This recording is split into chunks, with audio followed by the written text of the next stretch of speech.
خالید ئەحمەد ئالی خەلیفەی وەزیری دەرەوەی بەحرین کۆنگرەی ئابووری مەنامەی بەو زەمینە گونجاوە ناوبرد کە نابێت لەبار ببرێ. جەختی لەوە کردەوە کە ئیسرائیل دەمێنێتەوە وڵاتەکەشی دەیەوێت ئاشتی لەگەڵدا ئەنجام بدا. ناوبراو لە پەراوێزی کۆنگرەکەدا چەندین دیمانە و لێدوانی لەگەڵ میدیای ئیسرائیلیدا تۆمار کرد.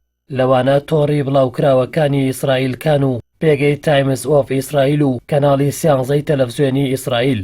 ئەو وەزیرە ڕایگەیاندە و کۆنگرەی ویلایەتە یەکگرتووەکانی ئەمریکا لە وڵاتەکەیدا ڕێکی خستووە جەخت لە بواری ئابووری نەخشەیی ئاشتی دەکاتەوە لە نێوان ئیسرائیل و فەڵەستینیەکاندا. دەکرێ وەکو سەردانەکەی سەرۆکی پێشووی میسر ئەنوەر سادات بێت بۆ قودس لە ساڵی 1970دا کە ڕێگەی خۆش کرد بۆ ڕێکەوتنامەی کام دێڤید لە نێوان میسر و ئیسرائیلدا کە گۆڕانکاریەکی ڕێشەیی لە ناوچەکەدا دروست کرد. بۆیە پێویستە ئەو هەلەی بۆ ئاشتی لە کۆنگرەی مەنامە هاتووەتە ئاراوە لەبار نەبرێ.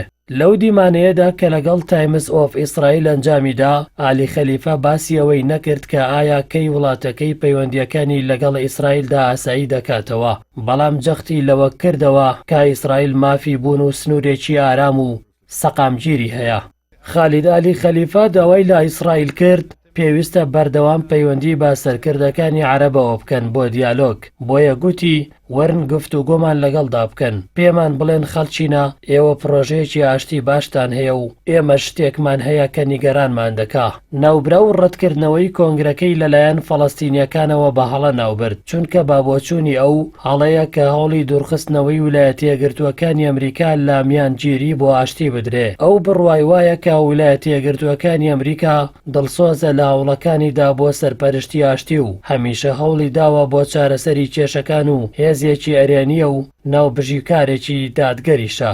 لەبارەی بەشی سیاسی گرێبەستی سەدەوە ڕایگەیاند کە ئەو ئاگادار نییە، بەڵام جەختی لەسەرەوە کردەوە کە ئەو متمانەی تەواوی بە ویلایەتە یەکگرتووەکانی ئەمریکا هەیە کە دەتوانێت بگاتە ڕێکەوتن لەگەڵیاندا. بەڵام بە بۆچوونی ئەو ئەمریکا تەنیا بەس نییە و پێویستە هەموو وڵاتانی ناوچەکە پێکەوە بۆ ئەو مەبەستە کار بکەن. وەزیرە بەحرینیەکە بە دوور و درێژی باسی لە ئاڕەشەی ئێران کرد و ئەو وڵاتەی بە مەترسی و ژەهراوی ناوبرد. ئەو گوتی ئێران کە ململانی عەرەبی و ئیسرائیلی و فەڵەستینی و ئیسرائیلیەکان گەرمتر دەکات بە دارایی و بە چەک و میلیشیاکانی، تەنانەت پشتیوانی خۆی بۆ هێرشە سەربازیەکانی ئیسرائیل لە سووریا لە دژی ئامانجە ئێرانیەکان ڕاگەیاند و گوتی مافی ئیسرائیلە بەرگری لە وڵاتەکەی بکە.